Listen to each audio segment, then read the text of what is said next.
ITV, ITV, ITV, certainly the best.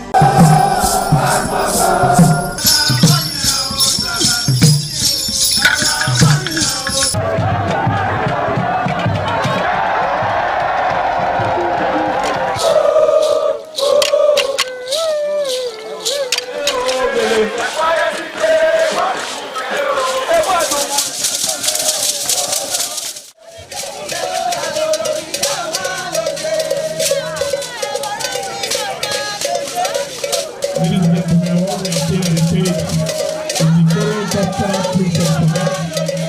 On the other side, we have the Gymnastic Boys. Gymnastic Boys, you don't know what we want to do now.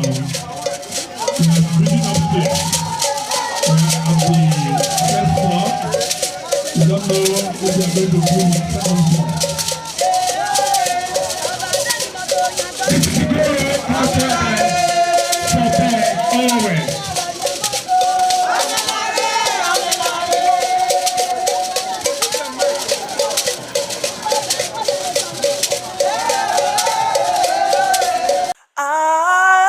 ITV, certainly the best.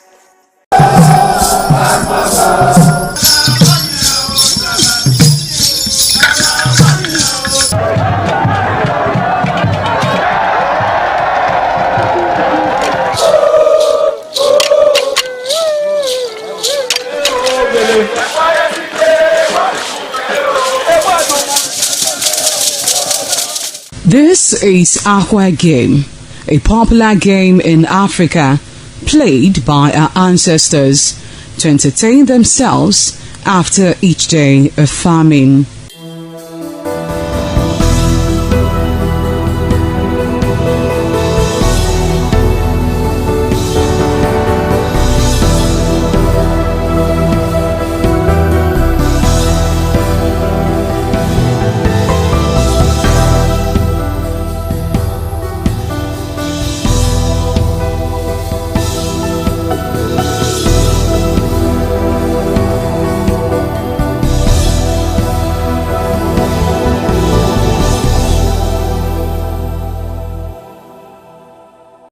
It is also relevant in our coronation in Africa.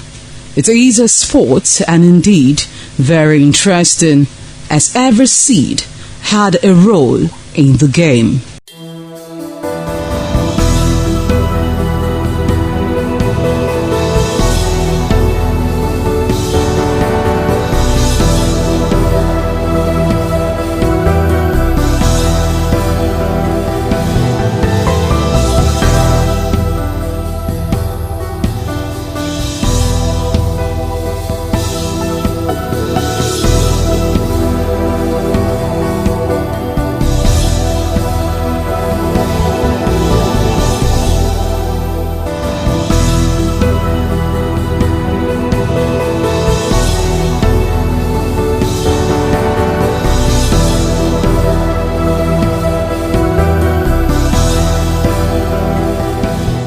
Playtime is 45 minutes per set.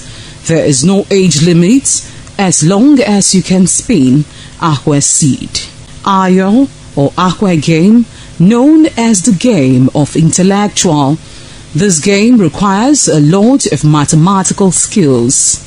Aqua Game is played with carved wooden box containing 12 holes.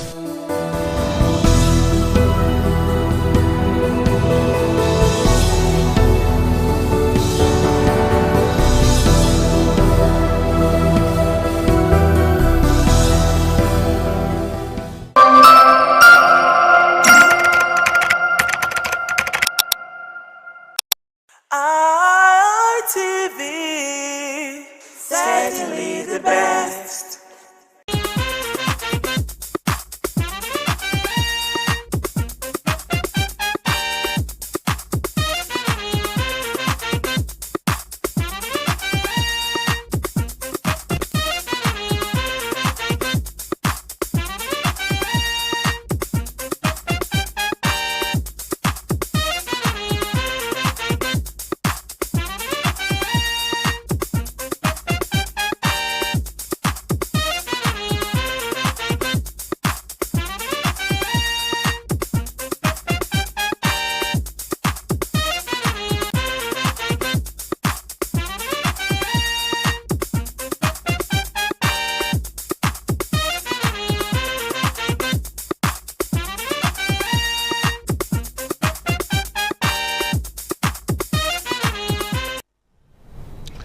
Good afternoon. Welcome to the live studios of Independent Television, Radio, Communication Village, Gosa Oluku.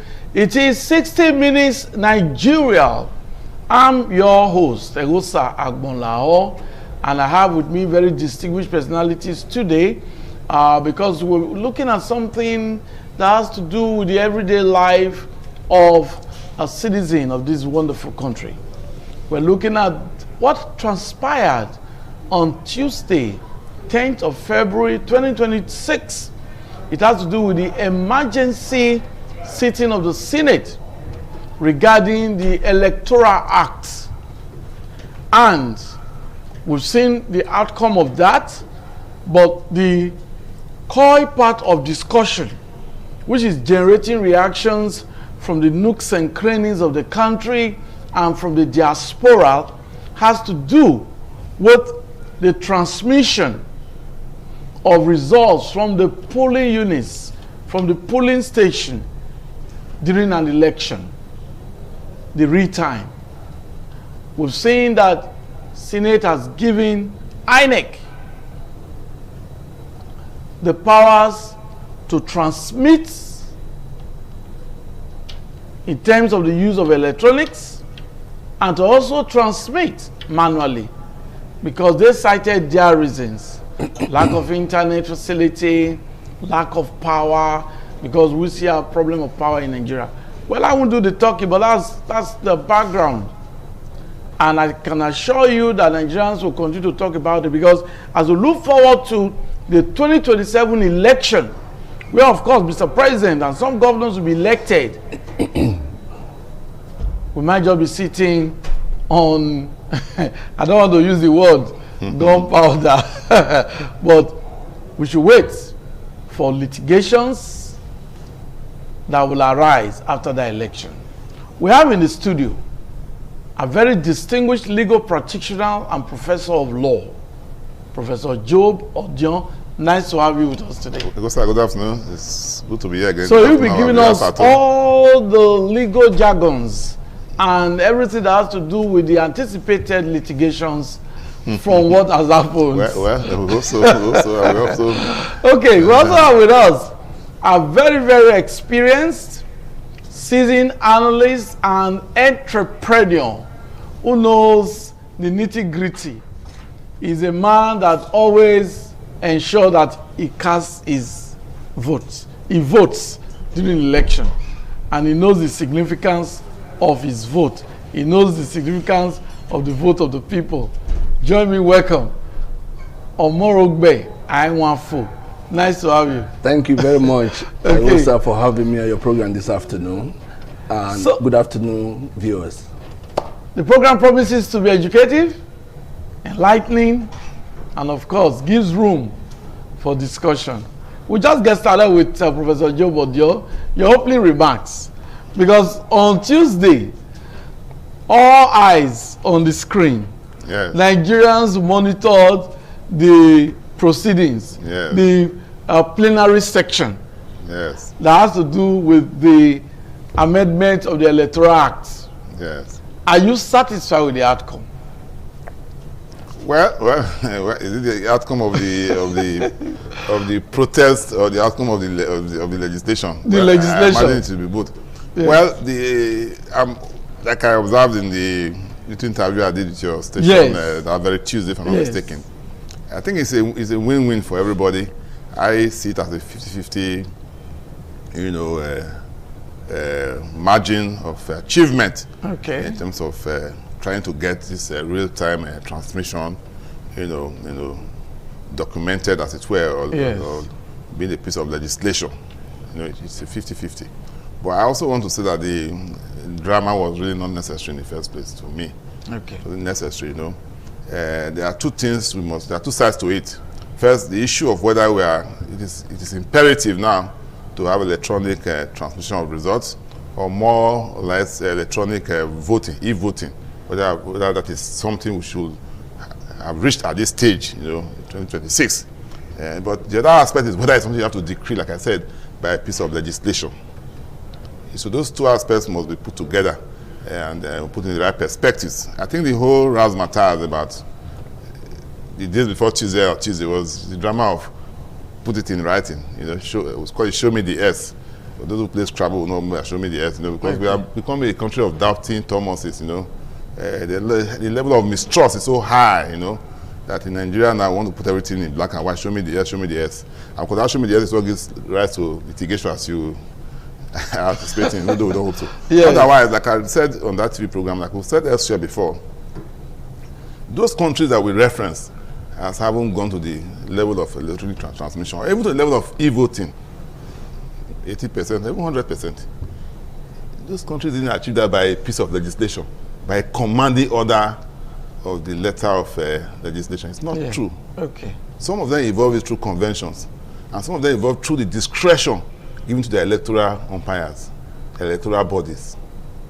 It's because we don't trust our electoral umpires in Nigeria. We don't trust the electoral process we have because of previous experiences. That is why we Why do you have the problem of trust? It's a Nigerian issue, really, and of course, it's based on antecedents. You know, promises have been made, you know, broken, and then some persons have also misread some promises. There is a way you also misread somebody's body language of a promise, and you are expecting so much from it. Yes. Like we say in our legal practice, you don't expect somebody to fulfill a promise if you've not furnished consideration.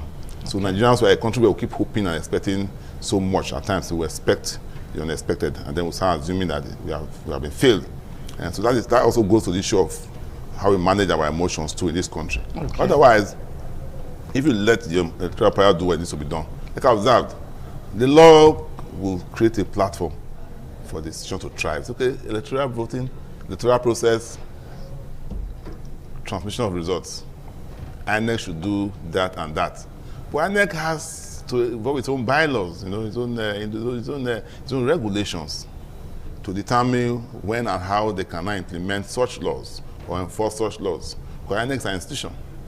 So once you put the right man there, because we don't trust the man that is there, yes. we have the habit of not trusting people because of our partisanship, our emotions and other sentimental, that in the secrecies. We just believe that the man there will not do the needful. So we believe that the man will not transmit when he ought to transmit. Therefore, you need to put it in law to compel him to transmit. Okay. So that's why people are protesting already. And even, of course, the legislators know that if you put in law in that way, that commanding order, you're setting a booby trap for yourself and everybody. Okay. And I heard some people saying, if they don't transmit results, that polling unit should be cancelled. Just the way it was this same drama that made people to say, okay, any polling unit where there's a fracas, where there's disruption, you cancel the polling unit. How did we have in the previous election? Like 2010, where I was involved in electoral litigation, the politicians would go to a stronghold of the opponent and disrupt the election. Scatter everywhere there. So the result will not be counted. And so what will happen that if you commanded INEC and if this house didn't provide a leeway, didn't leave that discretion for INEC. As I was done in the card readers, the smart card, the BVAS and all that. Yes. INEC should be able to determine when they ought to transmit results and when it is not practicable, you use the manual system. So both systems will complement each other. And so when it comes to results being credible, it's a combination of both processes. And then when it comes to the issue of litigation, as you said too, it's going to be a combination of both processes. So at the end of the day, we're not going to rely solely on transmission of results, knowing our peculiarities, knowing about human frailty, technological frailties, and just what are you? Because we need to do these things gradually. It's a process. The electoral process is not a one-off thing. Okay. So is how thank you very much, Professor. View it from this onset. Okay, we'll come back to you.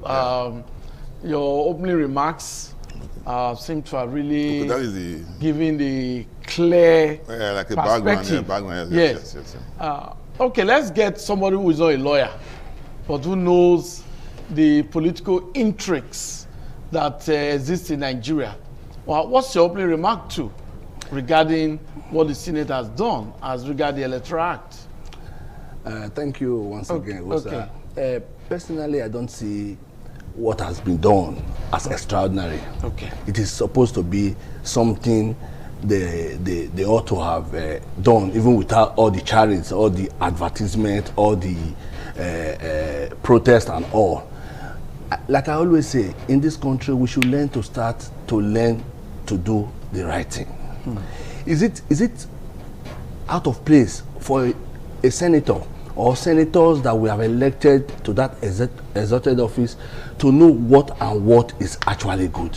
Imagine the Senate president saying some of his local governments do not have networks and all that. It is very, very disappointing to see the person of the Senate president actually bringing up such submissions. Because in the first place, if those suggestions or those problems have been envisaged earlier before the issue, why would that kind of aspect not to be, why did they not at that time fix what were the predicaments? Because in the first place, this issue of election in Nigeria, everything is tied to our elections. Because you cannot expect somebody that is not elected properly to actually represent the people. And the lucrative nature of what they get there in public, up there, yes, makes the process to be a do-or-die affair. I've been opportune to participate in other elections outside this country. Okay. There'll be elections and people still go about their normal businesses. This issue of all you need in this part of the world is just to be elected once into Senate or into the House of Rep, and in that 4 years you have amassed wealth to yourself. That is why at this point we are still, everything is being tied to the issue of what comes out of the election. Actually, I was very embarrassed that the issue of the transmission of elections, the result of election, was becoming a global news. It was, to me, it was like a shame to a country like Nigeria. Are we supposed to debate something like that at the Senate level? Because senators are supposed to be men of integrity, men who are supposed to know what to do, irrespective of legislation. Yes. Am I to be told that it is wrong for me to slap you as we are talking on air now? Am I to be told? No. Am I not supposed to know that it is wrong for me to assault you? Ethically. Ethically. Yeah. So the issue has gone beyond this issue of whether transmission, transfer, those words they were using. They are just trying to at least stay on the old order by way of you must be elected or you must be declared and all. It is the desperacy of our candidates that is making all this issue to be a kind of a very big tree. When elections are being held in other jurisdictions, automatically you see results. You hardly see, even in the US, even in Europe, electoral litigations. Because if you are declared winner, your opponent will definitely know, Ewosa was better than me. But in this part, and sometimes will congratulate you. Congratulate you. But in this part of the country, because of what they take from that, their 4 years, is so much that it can people can die for it. I will at this point give kudos to our outgone ex-president Jonathan, who said that the blood of his victory is not more than the blood of any Nigerian. And when he was even before the election result was concluded, he congratulated Muhammadu Buhari. So these are some of the kind of people we want at the helm of affairs. Some Nigerians are not comfortable once they hear anything manual, because they believe that it has to do with human activity where you have to write. They don't want to see that. You know, election transmission through the use of electronics is preferable to most Nigerians. Prof, why is it like that? You talked about the issue of trust. Yes. So many Nigerians do not have trust in INEC. They do not have trust in the process. Yes. They do not have trust in election process. Is that not inimical to progress? Is that not inimical to development? Why should Nigerians be having that wrong mindset? Yes, definitely. Like you say, the electoral process, is a driver, towards, entrenching good governance. Yes. But true governance must come from those who are elected through a credible process. that will shift out the shaft from the wheat. Okay. And so that you get the best hands ready to be on board. But in truth, in Nigeria, what we have focused so much on is what I call the last phase of the electoral process, which is the election itself. But indeed, the entire electoral act and our electoral laws, as it were,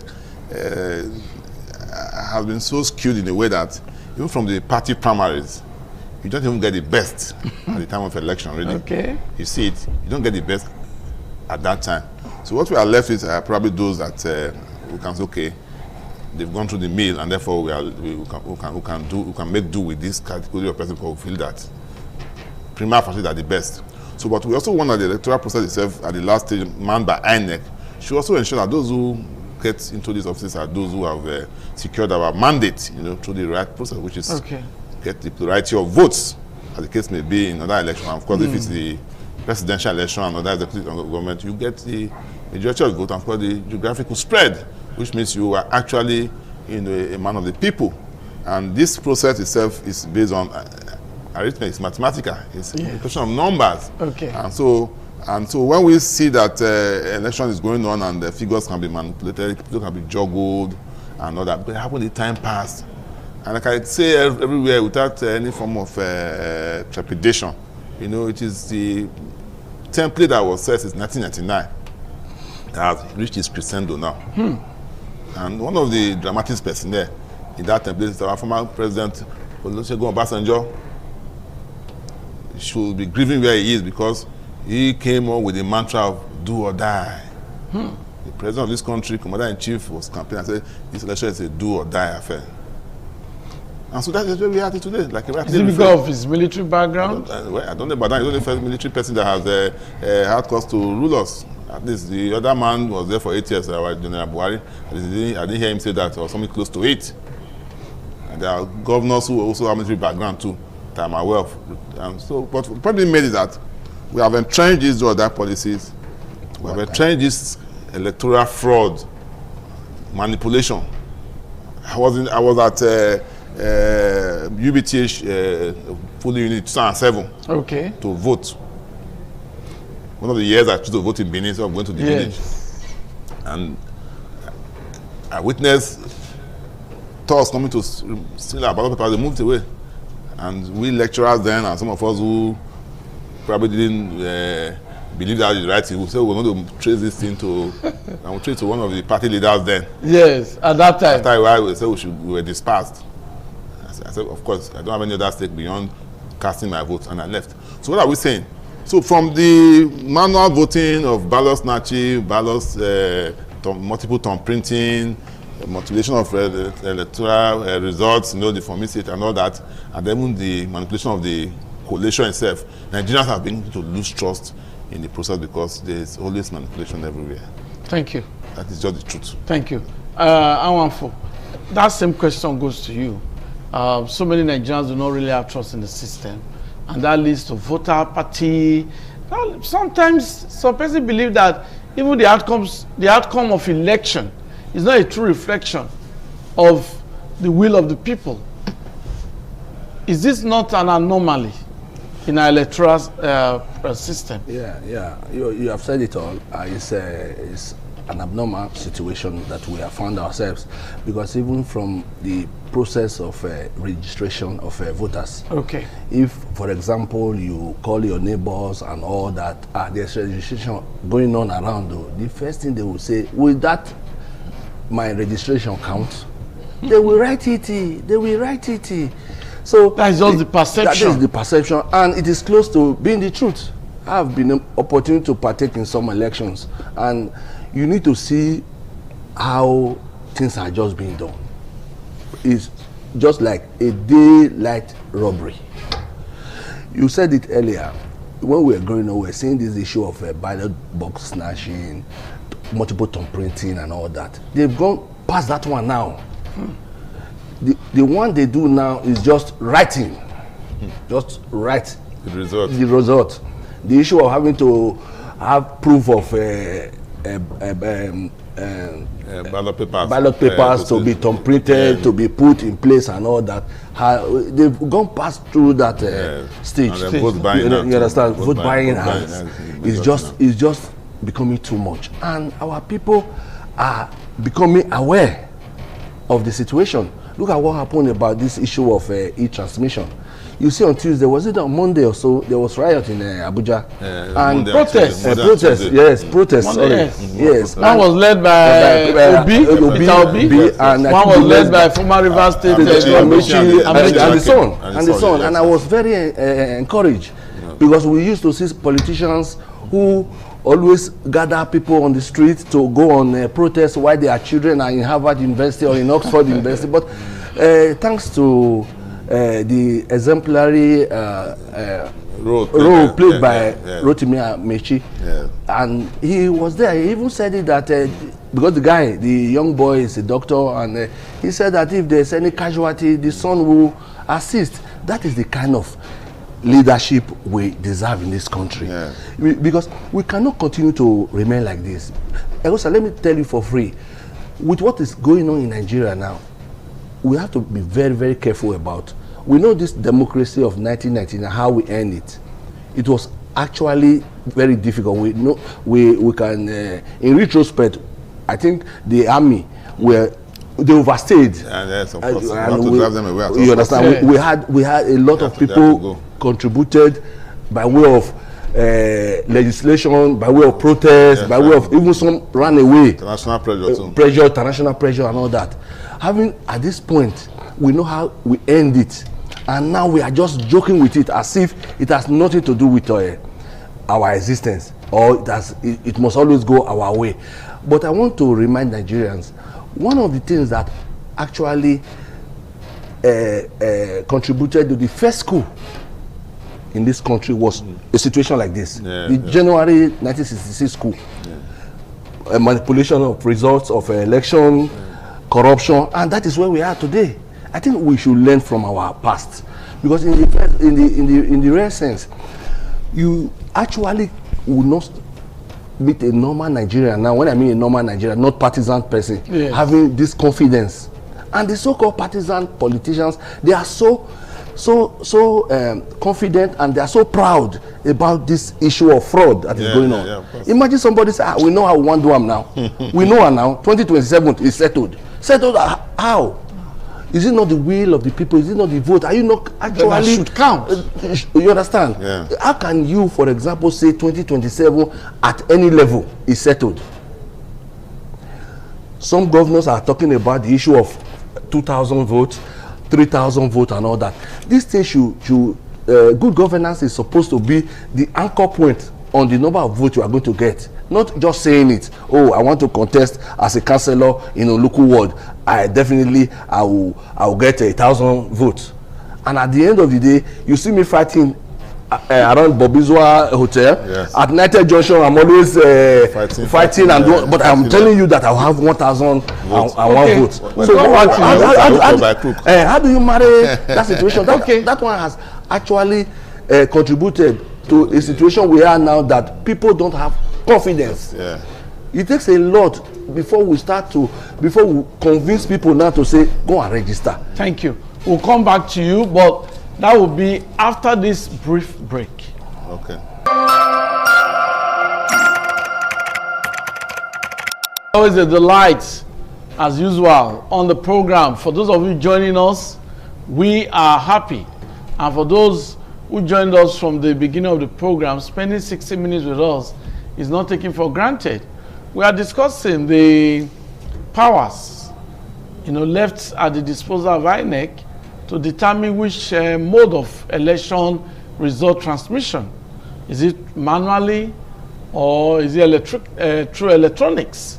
Whichever means, some Nigerians are saying we don't want to hear anything manual, because they believe that manual transmission of results has taken us to the very backward level that this country is experiencing today. Though there ought to be confidence in the umpire, confidence in the officials, but Nigerians are not happy with anything manual. Senate has given such powers to INEC. 2027 promises to be interesting, and that's where I'm going to now. Okay, no problem. We saw the protest led by former Labour Party presidential candidate Peter Obi, former governor of Anambra State. We saw the protest led by former Rivers State governor and former Minister of Transport, Rotimi Amechi. Yes. Now, such protests actually, I believe they wanted to put pressure on the Senate to ensure that the will of the people is what comes out. Yes. They've done it now.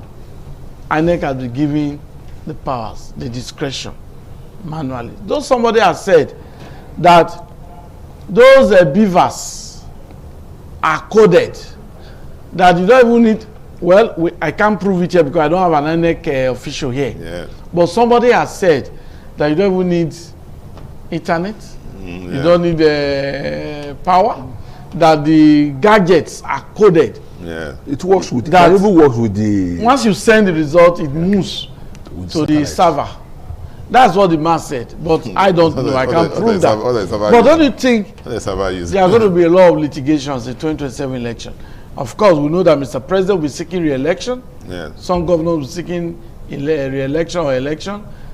Don't you think litigations are in the offing? Well, there will be litigation. Okay. There will always be. Because for us in this country, we also don't know how to accept defeat, really.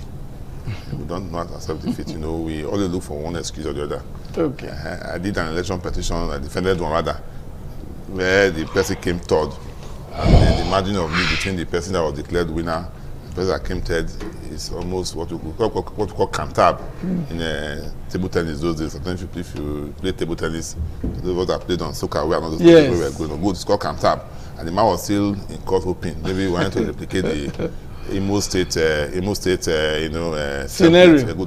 But the point being made is that there will be litigations. But it's not because of transmission or not. It will always be there. But it can be managed. It can be managed. That is why the legislation must not create room for that kind of floodgate of what we call the floodgate. Litigation will fight for their rights, but there should be no floodgate really. Even though lawyers would prefer that. And happily enough, since 2010, like I said, 2010, we're moving towards this electronic, electoral process, gradually, with the smart card, and now with the BVAS, and now with the e-transmission. Because the context here now is about e-transmission, real time. Yes. Real time, and not the one that will be delayed. Yes. Because the Nigerians don't want to hear anything. Because the BVAS itself can store those information. We say it can be sent up to the server, and if there's no network, at any point in time when you get to a network, it will be there. It's a permanent storage. That's why even electoral litigation, the court will say you must bring the BVAS report. You must also bring the BVAS machine for them to examine. So that if you even tamper with it, of course, the ICT people will know what to do, how to retrieve it. Just like a computer, when you try to manipulate a computer, you have to manipulate data on your system, or even your phone, as the EFCC does, to investigate crimes and money laundering. So these things are done. We have the experts who are trained. So it is not just, that's why the hope lie about it must be real time was unnecessary, like I said. And let me also address the fact that you are seeing those candidates come because their interest at stake is their primary interest. How they can be declared president of the country. That's why they are in the forefront. We saw the protest about kidnapping, the protest about student school fees, and they will not be in the forefront now. So they have a primary interest now. Just the way I've been in the forefront of a protest to increase my salary as a professor. So what's special about that? But that's by the wayside. So the drama is unnecessary because the drama, like I said, will cause more pressure. And if they are falling into that trap, in removing the INEC discretion and say it must be real time. Because whether it must be real time or nothing.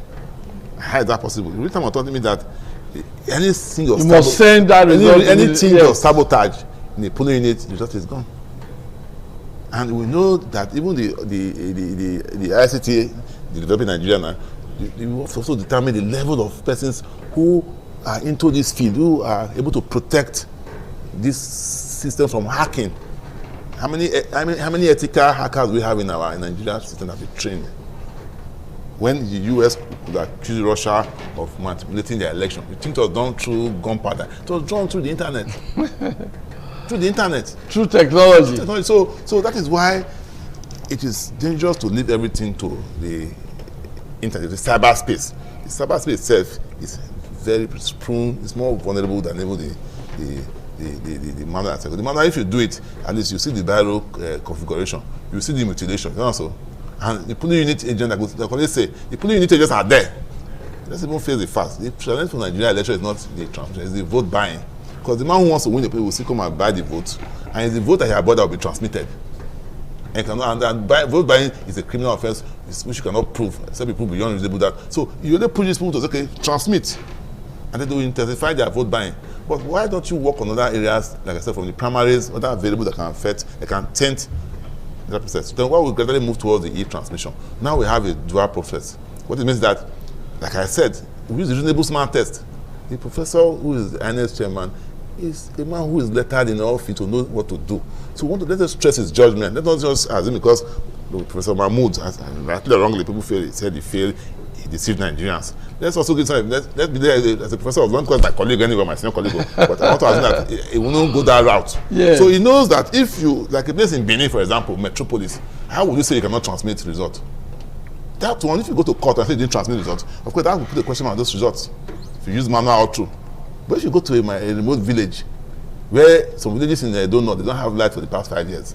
If the man says I could not transmit, I'm going to use the beaver storage. Yes. Sorry, I cannot do real time, but the beavers is compulsory. But I have the storage in my beavers. Match the beavers with the from EC8A, because the beavers will capture the from EC8A. You have the soft copy and the hard copy. Let us match it to prove that should be acceptable. We will not say because the man in the Gbira camp, that, because they have a point in the Gbira camp where they voted, that his vote should be wasted, it should be disenfranchised because it could not be transmitted, because you say it must be real time or nothing. That is where the balance comes in. Striking a balance means having a reasonable test to apply. So at a place like Lagos, Abuja, where the bandwidth is clear, where you cannot question the internet strength, then you must transmit. But we've seen your own profession. Don't have any excuse for transmit. Yeah, we've seen in your own profession that the NBA election, they use electronics in terms of transmission of results. And even voting. And even voting, electronic voting, and is judged as credible. Yes, but the NBA we're talking about is my feed. Yes. What is this? What is the population? What is when you are doing your surveys, you don't do sample size. What is sample size? And I don't want to start mentioning the NBA publicly, but I'm sure you must have done your investigation too to know that we had issues.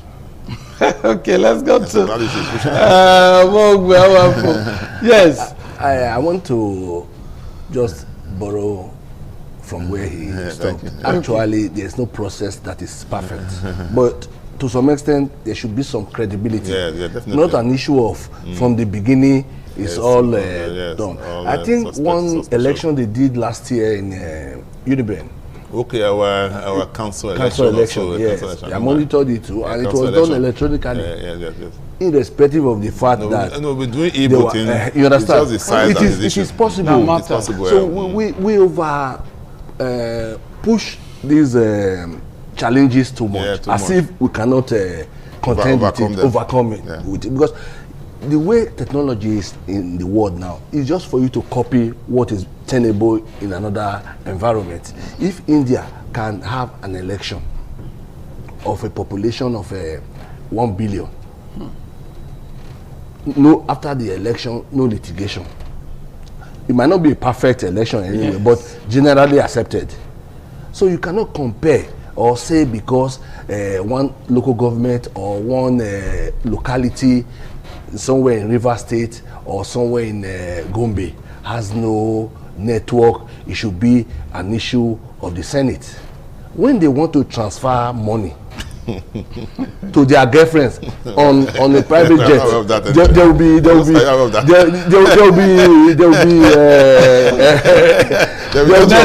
network. I hope you are not alluding to recent social media video where a senator was massaging the leg of a woman. They all use private jets. But don't forget that they said that it's AI doctor the video. They all use private jets. So the issue you are talking about is not peculiar. It's not peculiar at all. This issue, it is the INEC officials that were supposed to bring up these inches, bring up this problem, not from the Senate. Senate preempting them. You understand? That is my own perception. It's just an issue of, for example, you want to marry a woman.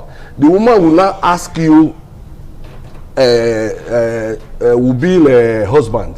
Say, in this family, if one goes out of matrimony, what's the issue? What is the sanction? Will you still go? Was there any sanction for it? Is there any sanction for it? Something like that. Let bring out their challenges. If I go astray, how many goes to that kid? So the issue is that the issue of the challenges should not be from the senators. Yeah. That is my own aspect. Definitely. Because they are the players. You can't be a player and be the referee at the same time. Be the one drawing the laws. You understand? We all know where this matter is.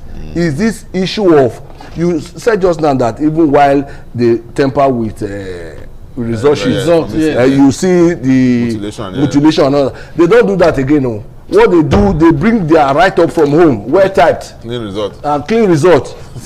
Better than the one you can write even while you understand. So that is. Who are they going to submit it to? Who are they submitting it to? You want to ask me? It's mine on the feet. So the truth of the matter, yes, the truth of the matter is that it has gone past the issue of Nigerians romancing, trying to make believe kind of the environment, electoral processes and all, like you rightly said, right from the primaries, there are flaws. You see, from party, if you want to actually look at feeding a credible candidate that you, as party members, to be that you be proud of, campaign for, and all that, the process should be democratic. Yeah. You understand? That's why process right from the primaries, because the party primaries. Party primaries now in Nigeria now is just like an issue of we have said it. More like a sham. We have said, the leaders have said it. Like recently I defined democracy in Nigeria as government of the leaders, by the leaders, and for the leaders. Because it's no longer for the people. It's not by the people anymore. So the people don't have the opportunity to elect. You don't have the opportunity to elect. You don't even. But that's wrong. You don't gain from their governance. Yeah. You actually can. It's just for them and them alone. I think there should be something that should be done. That's why I was very happy on Monday when that protest came up and all that. The truth of the matter is that, you said it just now, 2027 is just few months away. Nigerians will not take it likely to see this the issue of gross manipulations, gross inadequacies of everything. We won't take it likely, because this country belongs to all of us, Awusa. I had the opportunity to have a foreign nationally, but I didn't. I don't have any other country to call my own. So at this point, we should try, right from party primaries, the word democracy should be practiced. Not democracy of party. You understand? Okay. If any political party brings a credible candidate, a likable, acceptable candidate, people will vote. But by the time you bring one popular person, somebody, you just impose somebody at the end of the day, and you yourself, you know that this is not the right person. Then it's at that point they start to gang up and say, how will you now deliver your word? Professor, how will you now deliver your local government? And in such meeting, it's how you write the result that they discuss, not to galvanize vote, because they know that they will not vote for them. Okay, Prof, what's the way forward? Thank you. The way forward, like I always say, is first of all to get the right temperament towards our elections. Okay. And like you rightly said, the temperament starts from the players willing to play by the rules, and then also those who have played the game and probably didn't succeed should also accept their losses, in good faith, when the process is transparent and credible. And then for the electoral umpire, like I did say, I expect that the team there, led by the able professor and senior advocate of Nigeria, that he should move away from the distant past, or the immediate past rather, where we do things for the sake of our convenience. He has a tall order, and so this electoral process that will commence next year should ensure that there are some improvements here and there, starting from the primaries, and then should monitor primaries and ensure that it's in accordance with the electoral act. And then most importantly, the election itself, at every strata of election, maybe we'll start with the off-cycle elections was observed recently. Okay. And I'm sure we should have one off-cycle governorship before the issues. Ekiti also should test run this real-time transmission. Test run it in all the pollings and wards. The areas that cannot be transmitted, if you now do the manual, let's see the level of acceptance from the party agents who are the polling units, the the candidates themselves. Test run it, but he must, as a dynamic person I know he is, work on the mantra of e-transmission of results, because he has been given the discretion. But what it means that you are supposed to use your reasonable standard, like I said, your skill, to ensure that you do not say because I have the discretion, you now fail to do what needs to be done. But the way forward is e-transmission, is the global practice. So don't look for excuses. Like he said, don't look for excuses. Don't get pressured by any party or any interest group to now jettison that aspect. Even when money has been voted for it, as we saw during the last election, huge sums of money voted. Get the best, equipment, improve your equipment, get trained staff, get enough ethical hackers, staff that can protect your system from being hacked if that is the fear they have expressed. Also deploy, work with the NCC, Nigeria Communications Commission and all that, work with them so that this fiber cable that are laying everywhere, that we have coverage in all nooks and crannies. And if you have a polling unit that is not covered by covered in the cyberspace, move it away from there and take it to where there's a network. You can merge polling units in a place where you have network, so that you can have real-time transmission, which you have been given the power to do by the Electoral Act. But what I kept saying was that it is not a question of thou must transmit or heavens will fall, as people were expecting it to be done in the Act. The law must not provide for everything. The law is organic. The law is a template, it's a working document. You now have guidelines, you have regulations, what we call subsidiary legislations that will now galvanize the enforcement of such laws or its implementation. This is where I expect my senior advocate to come in and make the difference. Okay, thank you very much. I want for us to conclude your closing remarks. Nigerians, like we have always said, that there's no election that is perfect. We should at least try as much as possible to still have confidence a little bit, because not participating is worse than the other way. Because it's good to participate and look at and see. Because if we don't participate, if we don't come out for election, it is more grievous, and the issue of rigging such election is higher. So, and I'm sure that Nigerians come 2027, they will come out en masse to vote for the candidate of their choice. And like our professor has said, let us keep a watch on the umpire. And from what I've read about him, he has some name to protect too. Okay. Do you think we still have real credible multiple party system in Nigeria as we plan towards 2027? No, the 2027 election, as regards the presidential, is going to be like a two-horse race, kind of, the coalition and the APC. And if you look at the parties and the personalities in the coalition now, I think the APC has they have to go and do a lot of homework. They have a work on their hands. Yes. Okay. Because it will never be, and it will not be business as usual. As usual. Well, what we see is we are just recycling politicians. Okay, well, that's a different topic. Because some of these politicians have been in another party. They just move, for the sake of, they have their own agenda. That's 1999 too. Some will tell you, Operation Rescue Nigeria, Operation Do This, why the ruling party is saying, oh, we are doing well, I saw a video on Instagram where the president said, oh, I will provide so and so.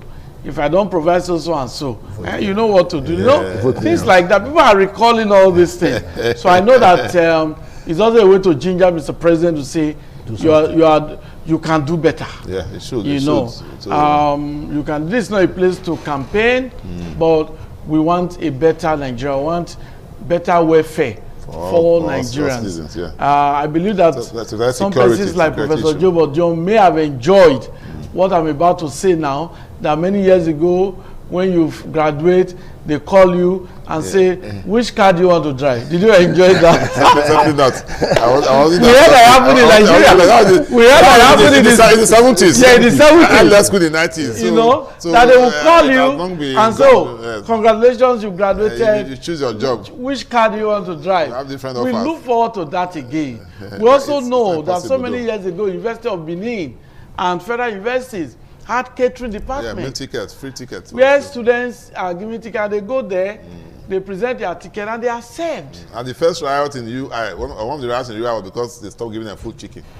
You see that? When things were getting bad, okay, let us be sharing, and students protested. So we look forward to that. But some parents now, even when they used to wait till Christmas Day to buy chicken, now they can't even buy.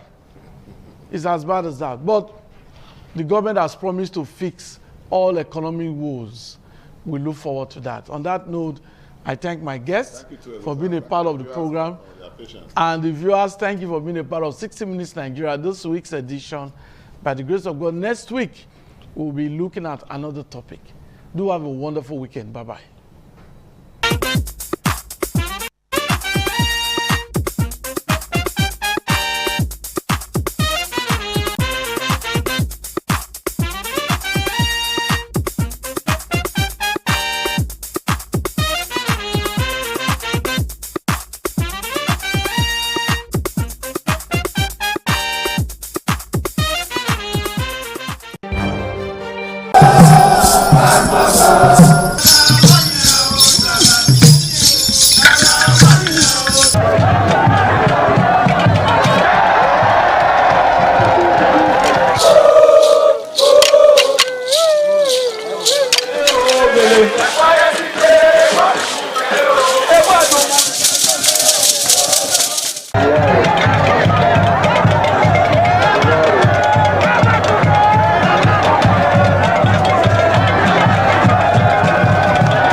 Omonoba Nedu Ukwakolopolo, Ewai II, Oba of Benin, stepped out majestically with loud crowd to perform the Sotun rites of his late mother, Queen Mother Ioba Omoni Ikoyeme, Ioba Ewai II, who departed this world 49 years ago.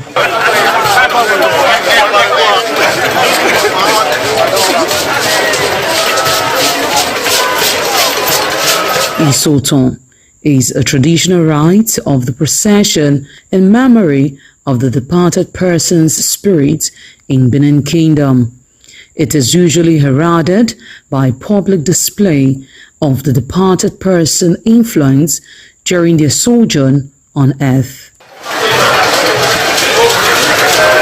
The display of a human effigy symbolizing the departed royal matriarch was preceded by the Oba of Benin, who led the procession from his palace to the Immortal Shrine at King Square in Benin City, where he offered prayers for the repose of the soul of the Queen Mother, Ioba Ewai II.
Thereafter, the priest assigned to the Immortal Shrine offered Oba Ewai II items for Isoton on behalf of his family.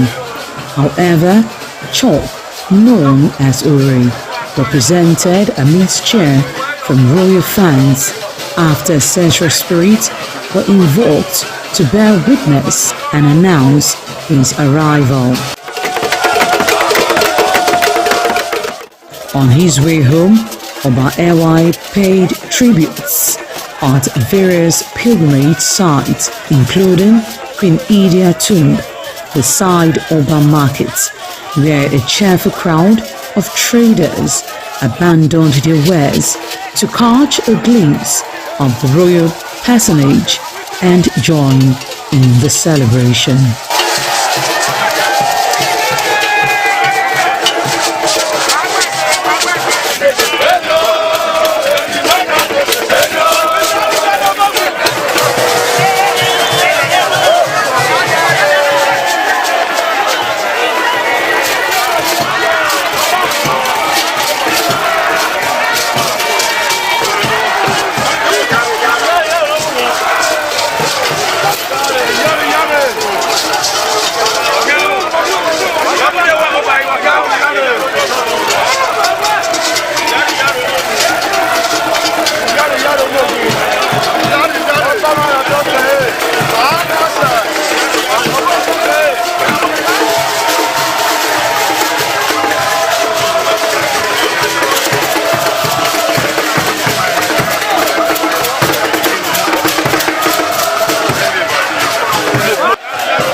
ITV, certainly the best.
Ugieni Madonna, imagine Overo, always near Manazo, or Ugieni Madonna. You will have to serve the community for 30 years before you come to this stage. They will ordain you or your title. Then by then you are one of the elder. This year now, we don't read the year, so that's why we can do this year. Historically, joining the Elders Council, an individual must have reached a certain age and must have made significant contributions to the community through leadership, service, or other meaningful ways. There was jubilation in the community as sons and daughters of Okada, both at home and in the diaspora, trooped out to be part of the ceremony with various homes of the initiates agog with festivities. Friends and well-wishers of those initiated into the Elders Council jubilated at the Ogwedion after performing all traditional rites. The elders, known as Edion, in company with their loved ones, danced to their various homes where guests and family members were entertained.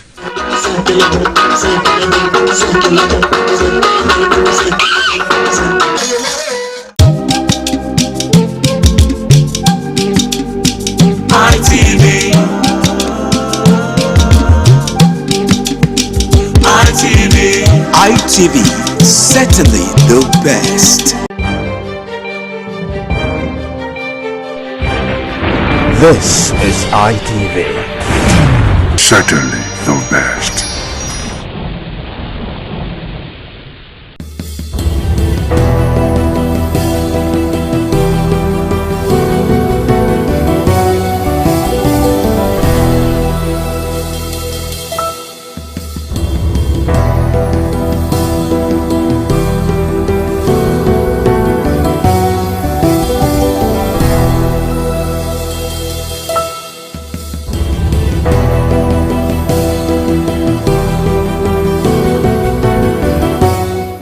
Viewers, welcome to Viewpoints on ITV. I am Caroline Okonji, and it is that program that gives you and I opportunity to talk about some of the trending issues in the country and how it affects us as citizens. So today we're going to be talking about the withdrawal of police personnel from very important personalities in the country and how it's going to be affecting us as individuals, or better still, how it's going to impact us as citizens. And then again, the debates on legalizing gun ownership. So let's go talk to some persons and hear what they have to say in regards to this topic. It is Viewpoint on ITV. I am Caroline Okonji. The Nigeria security architecture, I think it is a very, very wrong approach at this time. The way you talk about developed countries and thinking of how police operate, the environments are not the same. First, we do not have good roads.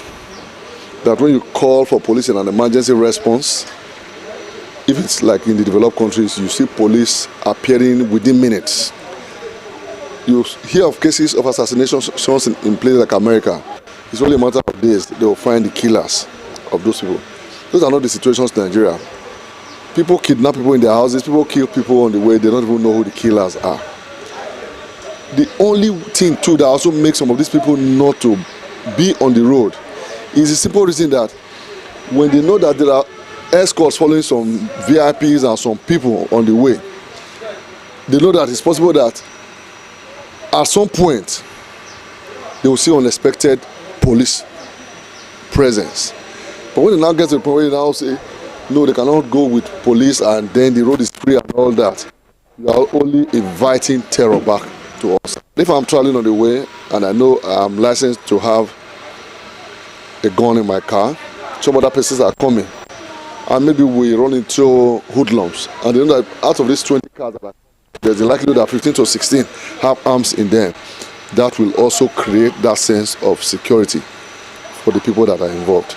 So I just think that it is, yes, the idea to say let's have police at different points is there, but the architecture and infrastructure to support such an idea, we don't have it yet. You don't have drones flying everywhere. If you are overseas, you press a button in your house, they know it is emergency. The police will come, condone off your area, and the people cannot even escape.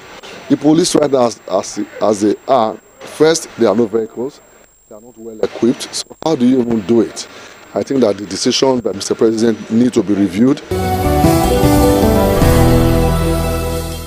I see it as a right development based on this issue that the president has made concerning police should be withdrawn from notable personalities that are in our society.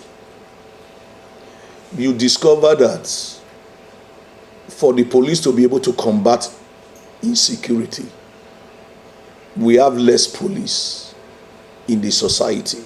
Most of all these notable personality, you just discover that one person will be having 10 police. 10 police. If one particular person is having a police, about 10 attached to him, and the common man has no security to be attached to him, he has no security to be attached to him, then what is the fate of the masses? But to my own take, with this direction, this step that the president has taken, that all police officials, army and the officials should be withdrawn from notable personality, is a welcome development, so that these officers will be able to go to the city, go to the street, go to the rural area to be able to combat these bandits. Because if all this caliber of men, notable personality, are be giving policemen policemen are attached to them, it will not be a wake-up development. But if they withdraw them, everyone, all hands will not be on deck to fight insurgency, to fight bandits. But when these men are secured, they will feel less concerned about the masses. I believe that with this step that the president has taken is a very good step, so that security for lives and property concerning the common man will be appreciated. On these aspects, it has advantage and it also have disadvantage. It is good for people to have self-defense against this insecurity. But the other way around, when every man is given that license to get a gun or harm himself against attack, sometimes most people will not use it for self-protection, but rather they will begin to use it for destructive activities, like going into using it to embark on armed robbery and different. If somebody offends somebody, he can just bring out his gun and do killing. That is why it will not be encouraged. But the only advantage for the government is that let them employ more hands. Let them get more securities. People, recruit them, train them, tell them what to do, the rules and the dons that will govern their security apparatus. All these things should be put in place. Then with more and being employed and well paid, I believe that with all this, they can be able to contain this insurgency and bandits in our country. We all know that the constitutional role of the police is the protection of lives and property. And like the president has rightly stated, the protection of lives of Nigerians are very paramount. And like the VIPs are still part of the citizens that the police is constitutionally empowered to protect. But you also realize from where the president is coming from, these VIPs form more or less like less than 10% of the larger population of Nigerians. And in that light, he feels that more attention should be given to the masses, to the larger population of Nigeria who are now faced with the challenges of insecurity, while also trying to address the manpower need of the Nigerian police. So in that regard, I totally support that directives that all available manpower now should be channeled towards the protection of the majority of Nigerians outside the VIPs that took a chunk of that number. Looking at on the right of Nigerians to own guns, I still believe that Nigeria is not yet ripe enough for such. Even countries where they have such policies, they are trying to go back. If you see what's going on in America now, they are even trying to look at gun rights laws to see how they can be reviewed. So it's not a policy that has worked or that has been sustained in even where it is currently in force. So for Nigeria, it is not just our only gun that will solve the problem of insecurity. I can tell you, with the kind of anger, with the kind of issues we have now, if Nigerians own guns, they will be using it to settle personal scores, not even the insecurities now. So that might not really solve the problem. I think solving the problem, we need to go into community policing, volunteer security, seeing how well we can domesticate security, make security the duty of everybody, not necessarily a centralized arm of government like you have the centralized police now. So with that, I believe we can substantially bring down, if not to a barest minimum, the current challenges we have now. So it's not really whether we carry guns or not that would solve it, no. It is a very good thing that the president is actually looking at how he can, curb security by having a lot of, security personnel on ground. But, if you have to fight insecurity by creating another level of insecurity, that's a very big problem, all right? Yes, we know that the VIPs have a lot of this, security escort with them. But if you look at this person too, they are human beings. And, somebody who has that kind of, level of position requires some level of security, around him. So for me, I will not, totally say that it is okay to withdraw all the, security personnel from the VIP. No, I do not think that's the best way to go. Instead, I think they should look for a way to have more persons in the force, in the military, in the police, and every other security agencies that can help, in this insecurity. Because the VIP are human beings. The right to own a gun, I really do not think that Nigeria is matured for such a thing. Yes, we have that in some developed countries like America, but I do not, advise that such law should be put here in Nigeria, because a lot of persons are going to take advantage of this particular, situation, and they use it to do other very, very, malicious activities. So I do not believe that Nigeria is ripe for, self-ownership of gun at this particular point in time. Insecurity in Nigeria has eaten so deep into the life and well-being of Nigerians. Like in the area of business, it has affected us a lot.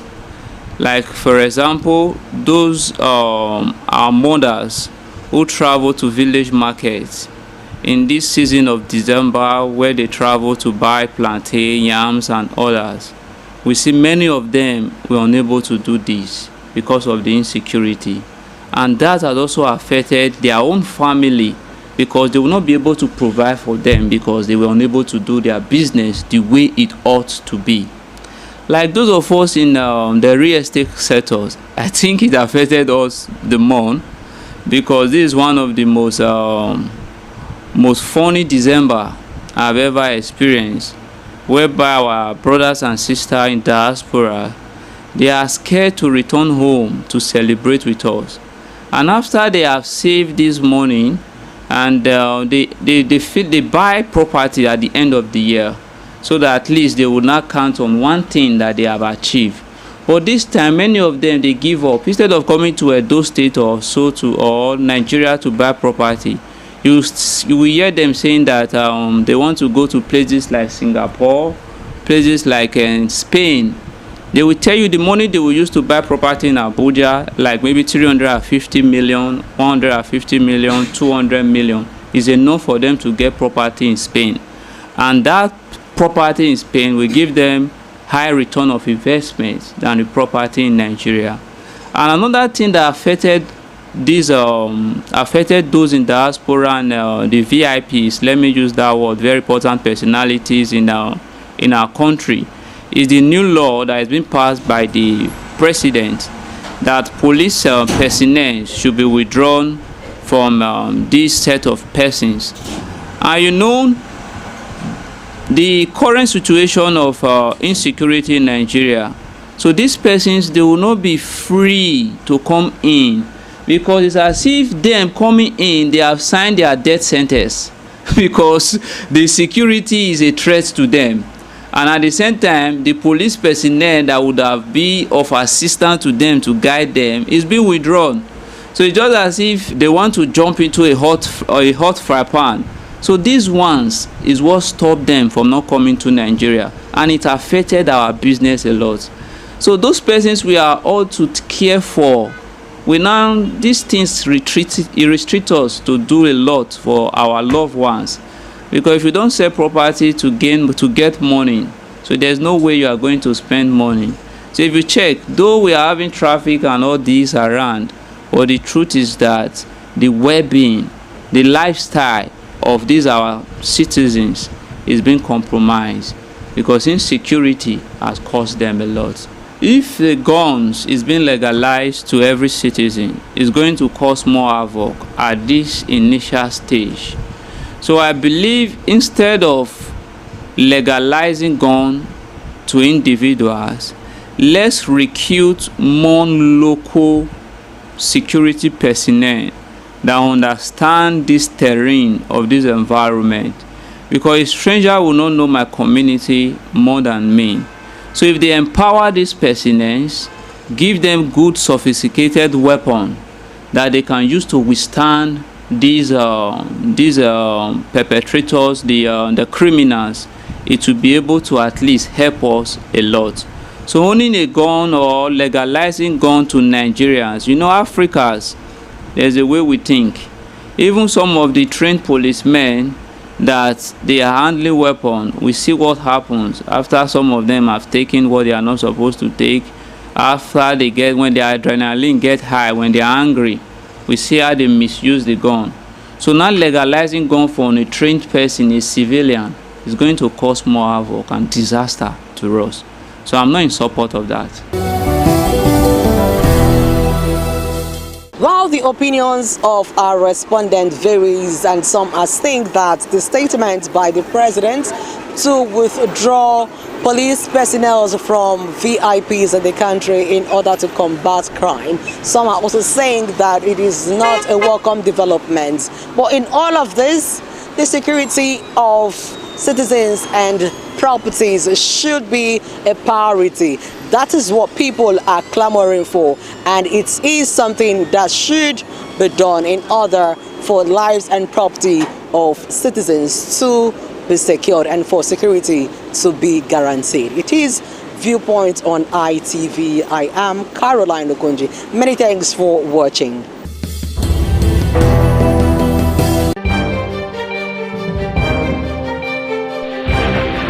This is ITV.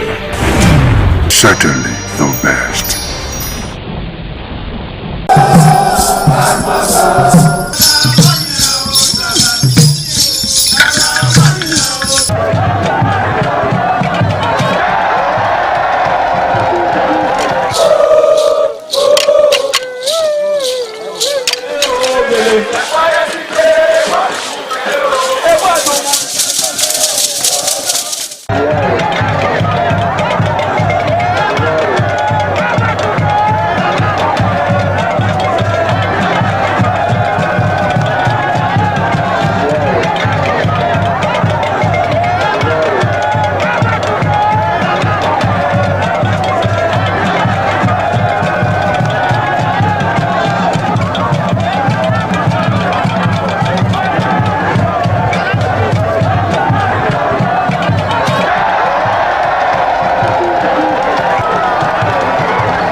Omonoba Nedu Ukwakolopolo, Ewai II, Oba of Benin, stepped out majestically with loud crowd to perform the Soto rites of his late mother, Queen Mother Ioba Omoni Ikoyeme, Ioba Ewai II, who departed this world 49 years ago.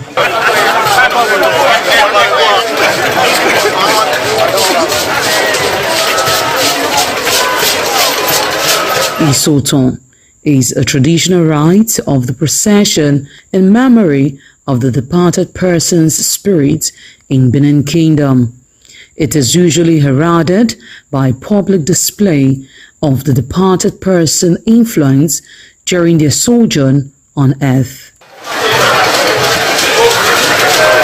The display of a human effigy symbolizing the departed royal matriarch was preceded by the Oba of Benin, who led the procession from his palace to the Immortal Shrine at King Square in Benin City, where he offered prayers for the repose of the soul of the Queen Mother, Ioba Ewai II.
Thereafter, the priest assigned to the Immortal Shrine offered Oba Ewai II items for Isoton on behalf of his family. However, chalk, known as Uri, represented a mixture from royal fans after ancestral spirits were invoked to bear witness and announce his arrival. On his way home, Oba Ewai paid tributes at various pilgrimage sites, including Queen Idia Tomb, beside Oba Market, where a cheerful crowd of traders abandoned their wares to catch a glimpse of the royal personage and join in the celebration.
ITV, certainly the best.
Ugeni Madonna, Imagedion, Overo, Ovesniagbe, Emanazo, or Ugeni Madonna. You will have to serve the community for 30 years before you come to this stage. They will ordain you Odion title. Then by then you are one of the elder. This year now, we don't read the year, so that's why we can do this year. Historically, joining the Elders Council, an individual must have reached a certain age and must have made significant contributions to the community through leadership, service, or other meaningful ways. There was jubilation in the community as sons and daughters of Okada, both at home and in the diaspora, trooped out to be part of the ceremony with various homes of the initiates agog with festivities. Friends and well-wishers of those initiated into the Elders Council jubilated at the Ogwedion after performing all traditional rites. The elders, known as Edion, in company with their loved ones, danced to their various homes where guests and family members were entertained.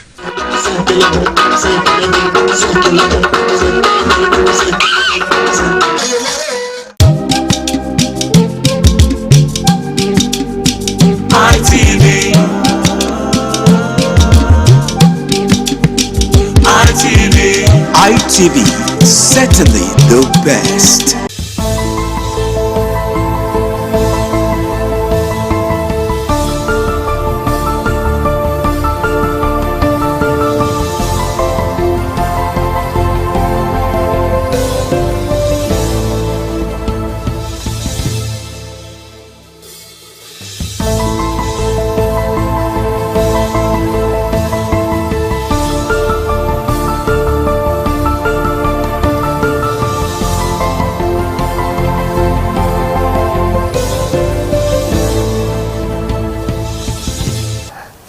for staying with us on the program Icons on Independent Television. My guest on the program today is an established health practitioner who has been in the US for over 40 years. She's also an outstanding businesswoman, entrepreneur, and a philanthropist who has continued to make giant strides with various business interests across the world and touching lives in a very, very special way with her milk of human kindness. I'd like to welcome very, very specially Dr. Okorowa, Dr. Elizabeth Okorowa Okoje, popularly called Dr. O. Dr. O, it's good to have you on the program Icons on ITV. Thank you for having me. Good, good. Well, let's begin with your trajectory in life. You're popularly called Dr. O. Where did that come from? How did you become someone that is recognized or seen globally as Dr. O? Okay. Well, so for the initials for my last names. Okay. You have Dr. My name is Dr. Elizabeth Okorowa Okoje, aka Dr. Ojugo. What is in there? O. Then I would just basic names like Dr. Okorowa Okoje. Okay, Dr. Ojugo. Okay. Now here comes out a vibrant part of me that went from grass to grace. So I just see my fans, like my fans, my Hollywood family, in my entertainment business, started by one person, father, and all my Hollywood family, Dr. O. So that was how we all started. So it's not like a joke, like Dr. O. It's not like a stamp on you now today. Yeah, so when I go to events over there in the United States, I always ask people, my PA will say, whom are you inviting? Are you inviting Dr. Ojugo or are you inviting Dr. O? People say, okay, what is the difference? So if it's Dr. Ojugo, I will just sit there and perform like everybody else. But if they are inviting Dr. O, that is where the Odogun lady in me will come out.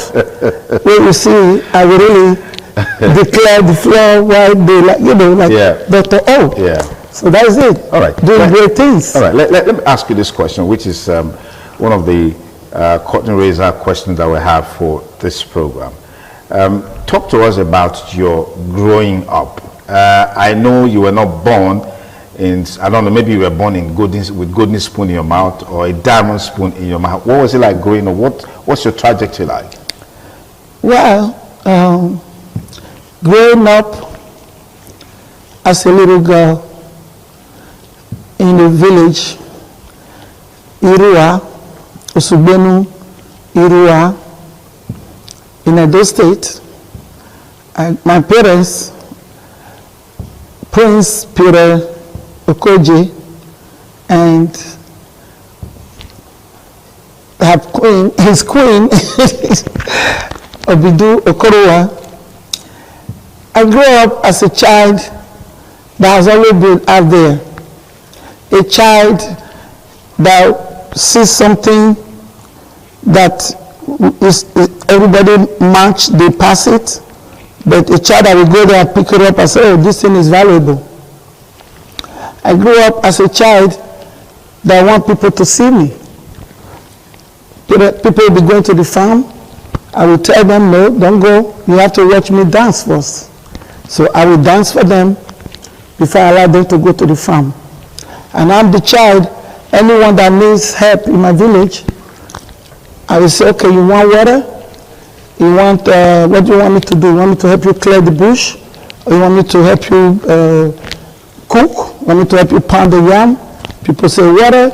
I ride my bike. Sometimes we used to walk from Usubenu to Obiano River in Irua to go fetch water. Where people are going once, me, I'm already returning twice. Because I feel there are other older women in the village that cannot really fetch water. Then I just go, I fetch for my mother, then I go fetch for other people in the neighbors. Then I'm that kind of child also, that I see some kids growing up, they'll be like, oh, we don't eat rice. But for me, growing up, my dad was one of the founders of Cherubim and Seraphim Church, where food is always there. There's always dedication, there's always food to eat. But I see some of my kids as we are playing, they're like, oh, we don't eat rice every day. We don't eat rice at all. As a particular cousins, their mother goes to the market 3 times a week. You go to Eboma market, she will go to Gbedu market, she will go to Irua market. And I came up with a plan. I said, you know what, you don't eat rice, I'll make sure you eat rice. We go to the ceiling where the mother keep all the bag of rice, we bring it down, we ask one of them to be pounding, I'll ask the other one, this is the pepper, this is tomato, start grinding. They start to grind. Then I'll go to my poultry, because everybody in the village, they feel there's a grace in my hands, so they give me chicken to rear. For them? For them. And the chicken which overproducing, then we share. So I have my own little poultry for goat, for everything. So I go to the one that are laying eggs, I pick up some eggs, I put it in the pot. My mom is like, what are you doing? I said, Mom, oh, I'm cooking today, I'm cooking. So I'll be cooking the food. From there, the egg is cooked. From there, I lower the heat for my mother. Then I take the eggs. I go to the next house where the rice is being prepared for those my cousins. Then before you know, stew is ready. Back. Within 30 minutes, rice stew is done. I put two eggs for them. One of them today is the greatest doctor in the whole world. He talks about it to everybody. So that's how we grew up. And me, I grew up as a child, me and my sister, my parents gave birth to 3 of us that time. So me and my sister, very close. We grew up because my mom she married for so long, she didn't have no children. Okay. Then she married my dad, she got pregnant. For my sister, you know how it is in our land. Yeah. That child is a special child. Yeah. So that child always comes first, but I always come last. So because of that, I had to learn on how to be recognized by myself. Where people come, oh, this, oh, my sister, oh, beautiful. Me, I came with a special package, as my mother said. I came as a special package whereby when they gave birth to me, my mom carried me for 14 months. She didn't give birth. People will say this is not a child. 14 months would mean like 5 months extra. It's supposed to be 9 months. Yes, supposed to be 9 months. So there's an additional 5 months. Yes. Before you came into this world. Yes, and there was no, I never knew all this until when I was writing my book 2014 in America. I decided to write a book, autobiography book. As we were going, the guy asked me, say, you know what, there's a missing puzzle. Let's call your parents. I said, well, my mom is still alive, but my dad no more. So we're asking my mom these questions, so she started to release it. She didn't want to say it to me because she didn't want me to feel inferior among my mates. Okay. But I've always knew that there's something in me that's full of grace. Okay. Then my mom now told me that when she was pregnant for that long, they thought she was sick. My dad sent her home. But the brother came, Pastor Jeme, may he so rest in peace. Amen. Then he now came, who was Pastor Poetry, came and said, no, this is not a sickness. This is pregnancy. That time, Dr. Okoje from Irua just came for Zuma Memorial Hospital. He took my mother there, and the doctor said, this is baby, I can hear the baby breathe. So they kept my mother there. At the end of the day, they gave birth to me. I didn't look like no child. I was so long and skinny. My cry was so different. They said I would be crying like a little goat. Then my mom, when it's time for baby show, my mom would wrap me up and enter the bush in the barrier and hide. Or like when she had my sister, everybody fell in love with my sister. Even when the white people came, they gave my sister a very important jewelry. But me, I was being hidden. So then the doctor said, don't worry, the baby is a baby, it's a human being. Okay. Then the one that is so funny is that white people see me the way I am today. My mother they were laughing at my mother. They said, this is not a baby. So somebody told her that this is a river child. You should take her to the river, to Obieme River. So my mother really went to the Obieme and sat there, said, if this is your child, take her from me. This is your child, take her from me. So then, till Dr. Kojena said, if you put breast in her mouth and she's able to suck up your breast, she's a human being. She's not a river child. So my mother stayed there for a few days. I was still with her. Then she came back. She was scared to go home because my dad was like, what kind of a baby is this? You know what I mean? So at the end of the day, I started to really grow. I started to strive. I started to fetch for myself. The another thing I had, challenges I had was my legs were too big. My sister and my mom would buy her already made shoes. But me, a shoemaker, had to make my shoes. That's why you see today, I wear heels. I make sure shoes is my passion today. People ask me, why do you always wear heels at this age? I'm like, you know what? At the beginning, I didn't have no shoe.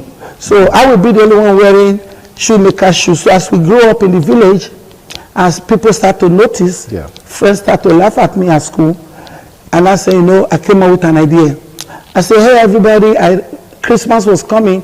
I ran from one village to another. Every night I was telling them, this Christmas, everybody show up in the primary school. Adults, we call it that time. That is the primary school. Show up there, we're going to learn a dance. So everybody gathered. I started to teach them a dance.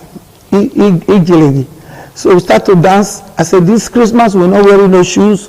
We're going to dance, we're barefooted. But they didn't know why I was saying that, because I was tired of wearing shoemaker shoe. So because people started to notice. So that was how I broke through that barrier. And that happened again. They came to a point too, when I growing up, I was like first, very smart. My auntie, Mama Ebudo, who is Michael Siemens' mom, was the one my dad followed to the village. Because my dad is actually a prince from Uromi. That's the story of another day. Then she would tell me, you know what, don't ever let anybody put you down, Mama Ebudo. You say, you are a princess. Anywhere you go, pretend the room is open for you. Pretend there's no other person but you. Raise up your shoulders and put your head above and keep striving. Fantastic. Let me pause it there. I'll come back to you in a moment. It's still Icons on ITV. Interesting story from our guest here, Dr. Princess Elizabeth Okoruwa Okoji, popularly called Dr. O. We'll take a short break. We'll be back with you in just a moment. Please stay with us.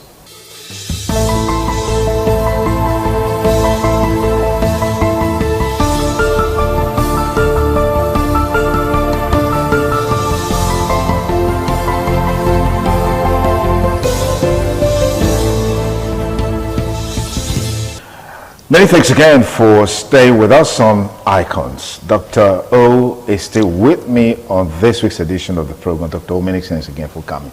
Just talk to me about your primary school, secondary school, higher institution, and then your journey to United States of America. You know, we always believe that when you leave the shores of this country, you go to Europe and America. I mean, on the streets, you just find monies there. You pluck money from the trees, you pick money from the ground. And what was it like for you? Okay, so growing up, as I said earlier, it wasn't easy for me to grow up. So because I grew up in a house where you see a child that was, after so many years before she was born, that child is precious, you know that, right? Yeah. Me, right after 1 year, here I am. Why are you here now? You're too early. You know what I mean? Not that anybody said that to me, I'm just the one capping it. Yeah. So I'm the kind of child, and the other one, my younger one, is the boy. So I was, you know, a girl, me and a boy. You know how boys are in this country. Boys, if you don't have a boy, you know what it is. Yeah. So I was like, okay, I'll be the one to always, my mom will always snap at me. Always, you know, I'm like, okay, where do I go now? I check, I see all these our family members coming from out of town. Like my cousins, Professor Sinan, the late Professor Sinan, is so rest in peace. We come with his daughters. I will be there, you know, I'm just there, the one doing everything. Oh, but I say I'm the one that, Mama, help you party. When my auntie got a big well in his compound where people fetch water, I'll be the one to sell water for her, be the one to do things for her. I was just kind of like everybody's child. I was being nosy everywhere. Then my mom, her business was akara, making akara. And I would be the one to sell the most akara for her. I would start selling akara from one village to another, I would run back again. Mama, that is done. You pack another one for me. That would be after that. I'll make a lot of money for her then before going to primary school. So when we're in school, I'm that child that sits and listens to the teacher. When the teacher is talking and I don't understand, we say, what did you say? You say, are you sleeping? You don't sleep? I say, no. Oh, where you class? No. I just want to know. I wanted you to say it. So I was always first. So anytime I want to read the result for school, I will kneel down like that. You know when you want to run? Because I know I'm going to come out first. So I will just go as soon as they call Elizabeth Okorowa. Bam! I will just run. I will do some movie. I will do some art. I will do some dancing. Before I even get to the principal, everybody will say, okay, it's okay. Come and take your result. You know what I mean? So I've been always being like a happy child. A child that loves family. A child that loves people around her. A child that loves to build something out of nothing. And I never really raised my shoulders. I put myself to the level of everybody. Okay. That my childhood, that I grew up at home, tried to help my aunties. Sometimes my mom get me angry. I go to my other auntie, the sister, Helen Mele, Barrister Sene's mom. Okay. I go there. I will hide there and say, don't let my mom know I'm here. I'm not, because that one doesn't have a girl. So I'm your daughter today. So I'll get that one pan here. I used to have, when my mom will sometimes would deprive me of meat, because we say, oh, even if I give you all this meat now, you will still be skinny. So I said, okay, you have to be careful what you say to a child, because you affect them when they grow up, you know. So my auntie at Ivwe, Nemena Ivwe, all that one does is sell a bobo, fish and all of that. So I just tell my mom, I say, you know what, I want to go visit Nemena Ivwe, because I know the next day is when she will take the fish to the market. So when I'm in her house, I will help her, Mama, just sleep, don't worry, I'll do everything. I'll just start arranging the bobo, everything perfectly. From there too, I'm throwing some in my mouth, so by the time I come back, I'll be looking fresh. You know what I mean? So I'm that kind of child. I was kind of like, you know, help this person, help that person. I see somebody coming from the farm, the load is too much. I say, you know what, give it to me. I put mine down, first of all, drop the answer home before I come and pick mine. So that was how I grew up in the village. Then after that, I started to look for, when I was trying to go to high school. So my dad was so scared that time was when they were calling this abortion bet. Nobody wanted their daughter to go to school, because they believe they would just get pregnant. So I'm not going to touch the life of my sister, but I'm going to only touch my whole life. So when it got to my turn to get married, like my dad always say, you all have to get married. We meet with the people separately, then I will hide under the flower when the people will come looking for me. I will be hiding, listening to what they're saying. So one day they said, okay, when she's selling akara, just take her and take to Bini. So I was selling akara on this day, I got myself ready. So I was selling akara, then they say, bring akara. I went there, then they will say, you are so beautiful. Why will you be selling akara? You will go. I said, no, I want to go to school. Yes, we know you want to go to school. If you marry my son, she will take you to school, you will do this, do that. I said, okay. They took me to the room with my akara thing on my head. With my thing here, I put all my money, you know, it's all coins. So as they were about to lock the door to start to kidnap me to take to Benin, like the way they smuggled my sister. And I said, oh, okay, no problem, Benin, of course I'll go to Benin. Then I now let the thief loose, full of coins. Then I just grab it up as I was, let me go to high school. I will never get pregnant. My father said, no, you're always laughing with guys in the village. I said, Daddy, people that don't even laugh with those guys are the ones that get pregnant. Leave me, let me be. I have my own destiny. Don't stop me. Okay. So what happened? We went to my uncle, Pa Eseme, took me to Ihide, took me to the high school in Auchi to do interview. So we're doing the interview from there. I was done. And my cousin was teaching there. Again admission. I'm now admitted. So it was now we have a prospectus letter and admission letter. That admission letter we have to show when we go to school. For them to admit, it was a Reverend Sister School, Catholic School, St. Angela's in Auchi, Ujeneni there.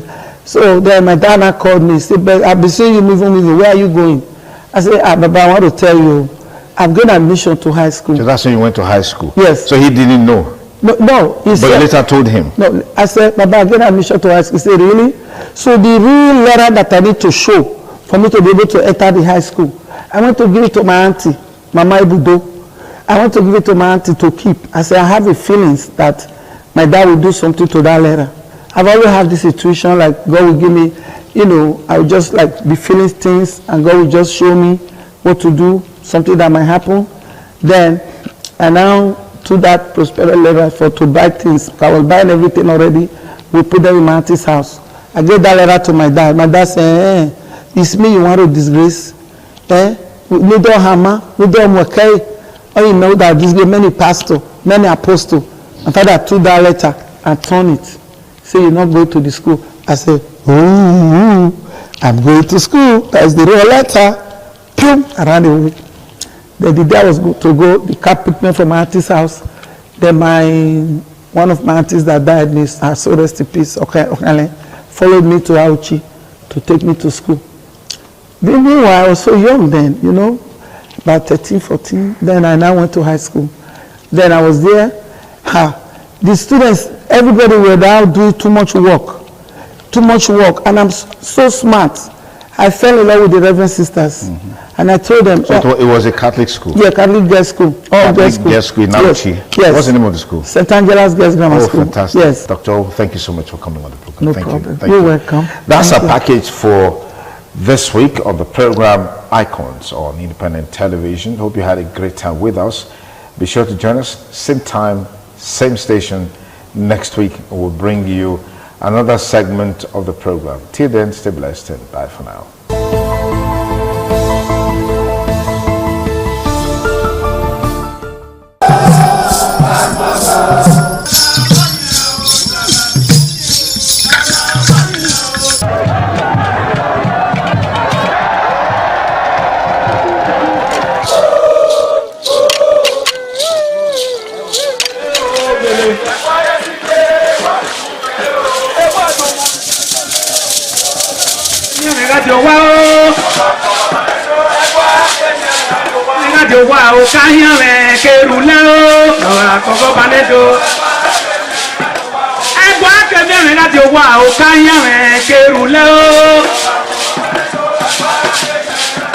Omonomba Nedo Ukwakwalokpolo Ewai II, Oba of Benin, performing during the 2025 Ododua Festival.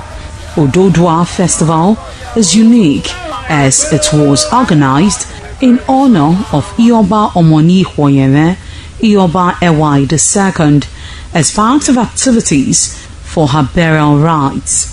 The rich traditions and cultural heritage of the Benin Kingdom was showcased when His Royal Majesty Ewai II engaged the floor to perform during Ugie Ododua in the palace ground in Benin City. In the dance performance, the Ogbelaka royal drummers supplied the needed impetus and rhythm for the dance. However, tributes are paid by the head of Benin deities to the monarch, who was the cynosure at the event. The event can best be imagined as the spiritual rejuvenation, stunned, spectaculars and guests at the colorful ceremony. 7 masquerades representing 7 spirits and deities conveyed different meaning in company with the head of the deities of Benin, with the Oba of Benin, who exhibited a grand cultural dexterity in his dance steps.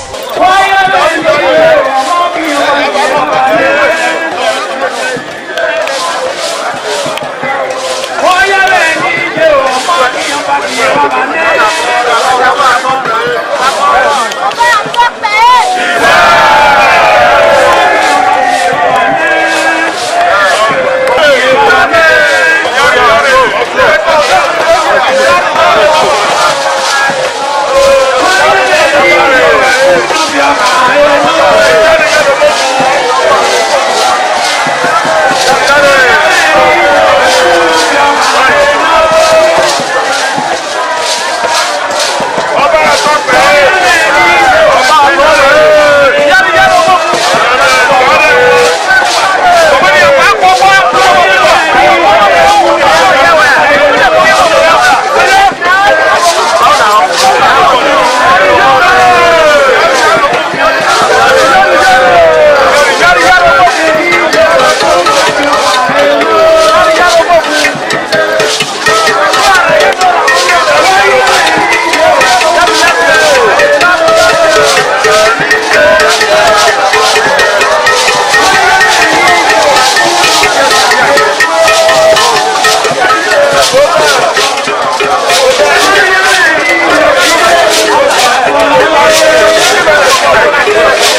The Ekoko masquerades from Ute village, whose cult is connected with Obaeware and his mother, Elere, appear on this occasion to bless the Oba. Ekoko is a ritual masquerade that dances to please the guests and the Oba.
Good afternoon. Welcome to the news update at 12. I am Eckhart Davis.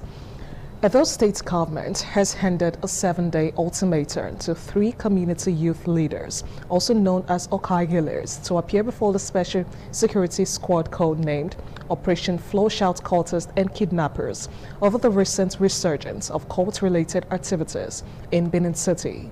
The ultimatum is for them to appear before the security outfit in Government House to clear themselves of any complicity in the recent cult killings across the states. Government House correspondent Kingsley Uchegbo has details.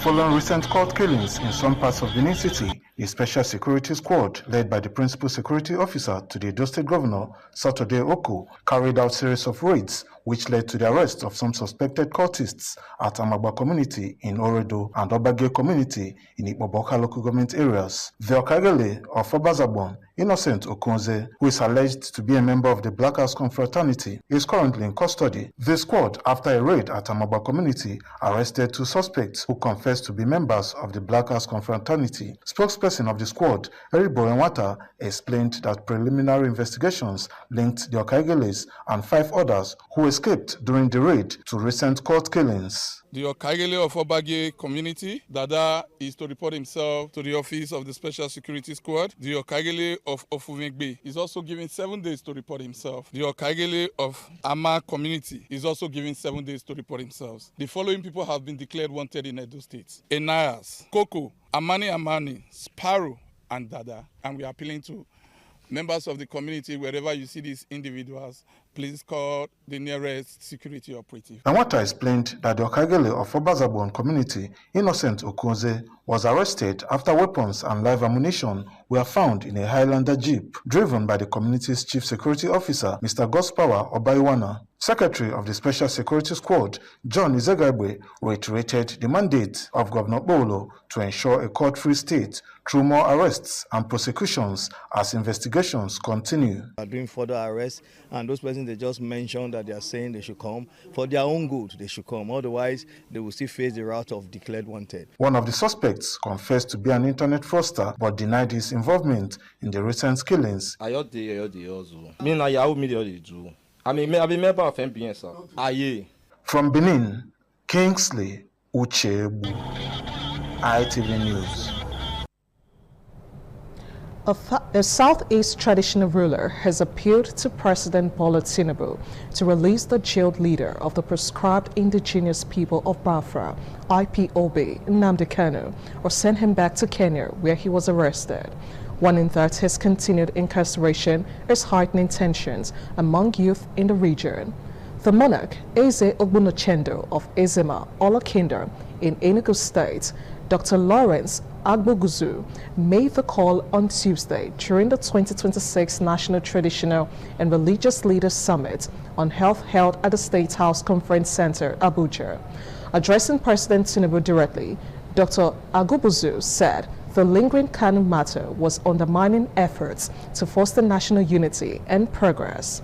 The summit themed the role of traditional and religious leaders in advancing the Nigerian health sector renewal investment initiative, was organized to deepen grassroots participation in ongoing health sector reforms. It featured the signing of a compact by traditional and religious leaders, pledging support for improved healthcare delivery in their communities.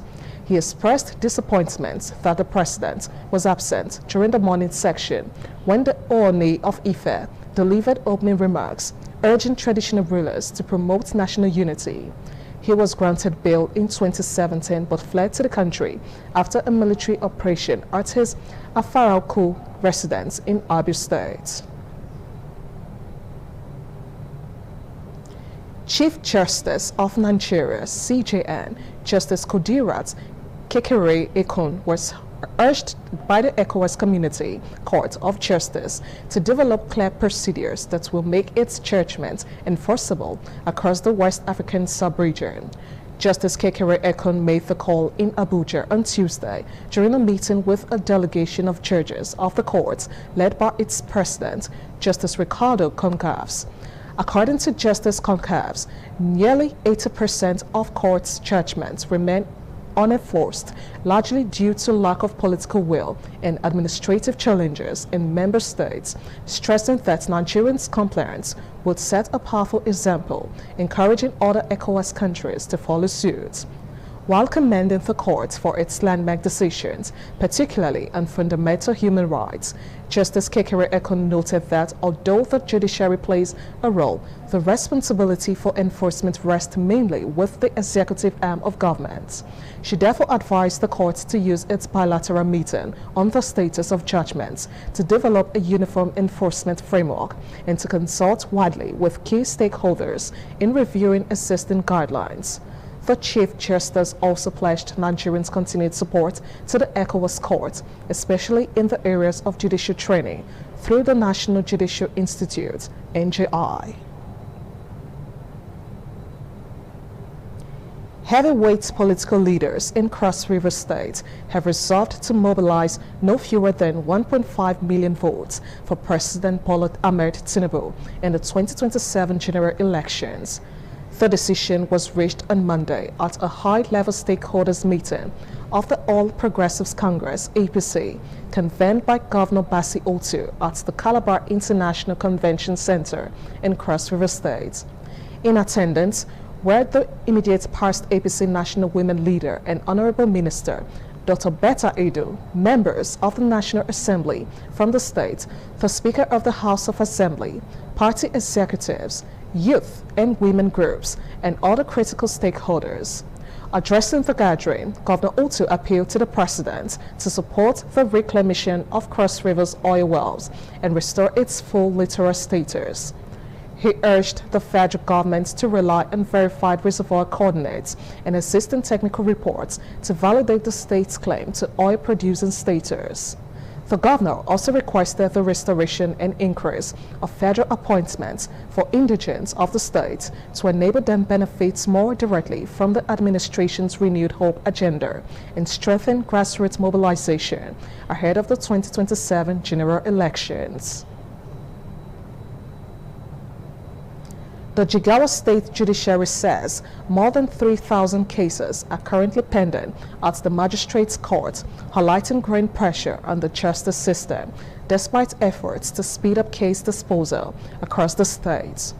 The Chief Judge of Jigawa State and Chairman of the Judicial Service Commission, Justice Umar Sadiq, disclosed this during the 2025 annual bar and bench meeting held at the Judicial Complex in Dusai. According to him, the magistrates' courts recorded the highest workload, receiving 5,016 cases in 2025, but were able to dispose of only 2,014 cases, leaving 3,002 cases still pending.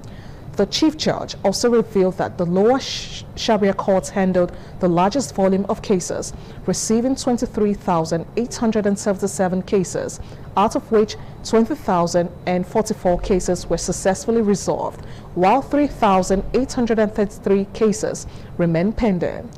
At the court, 917 cases were filed, with 685 disposed of, leaving 233 cases awaiting determination. Meanwhile, the Sharia's Court of Appeal recorded 148 cases disposed of 86 and currently has only 2 cases pending, reflecting a high disposal rate at the appellate level. He commended judges, magistrates, and court officials, as well as the Nigerian Bar Association, Ministry of Justice, Police, Legal Aid Council, and Correctional Service for their cooperation in improving justice delivery.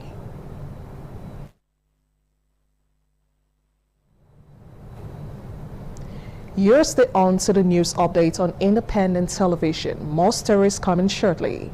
Stay tuned. The Vice Chancellor, Professor Lawrence Ikechukwu Ezemonye, PhD, FAS, on behalf of the Senate, staff and students of Igbinedion University.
Thanks for staying tuned.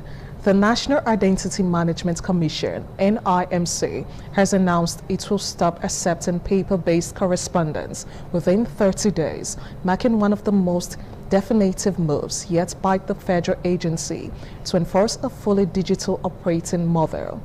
The Commission unveiled Workflow Pro, an internally developed digital platform that will now serve as the sole channel for both internal and external communications. After the transition window, all letters and official submissions must be processed electronically through the portal. The move positions NIMC at the forefront of the federal government's push to institutionalize a paperless public service under President Bola Ahmed Tinubu's renewed hope agenda. It also signals a broader shift in how Nigerians' public institutions handle documentation, compliance, and record keeping. Unlike previous digitization efforts that ran parallel with manual processes, NIMC's directive draws a clear line. Physical file movements will cease. Stakeholders, including government agencies, corporate partners, and members of the public, must submit correspondence through the Commission's designated online platform. At the heart of the reform is traceable. According to the Commission, Workflow Pro enables end-to-end tracking of submissions, structured routing across departments, secure electronic archiving, and standardized record management. And on to sports. Nigerian's para-badminton star Eniola Bolaji has risen to world #1 in the women SL3 category in the latest rankings released by the Badminton World Federation. Bolaji attained the top spot following her silver medal finish at the 2026 World Para-Badminton Championship in Bahrain. She lost to Japan's world #7, Shino Kwai, in the final at the new Capitol Hall on the 14th February. The multiple national and African champion displaced Indonesia's Konita to emerge as the world's top-ranked player in the category. Her rise was further boosted by her victory at the Egypt International in January, where she successfully defended her title for the second consecutive year.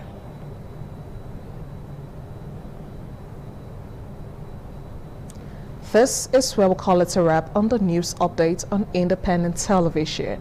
I am Ikoy Davis. Thank you so much for watching. Good afternoon.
ITV, certainly the best. ITV, certainly the best.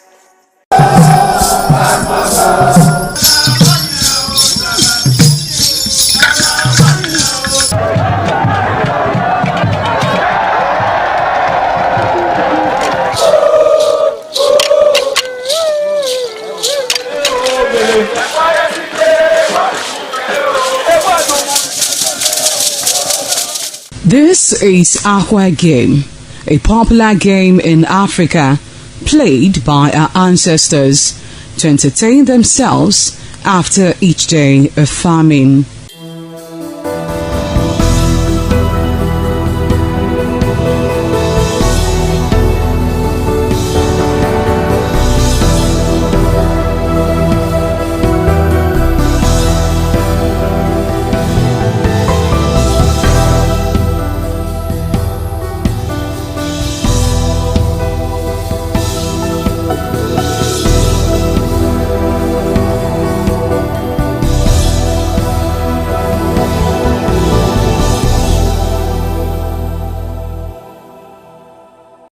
It is also relevant in our coronation in Africa.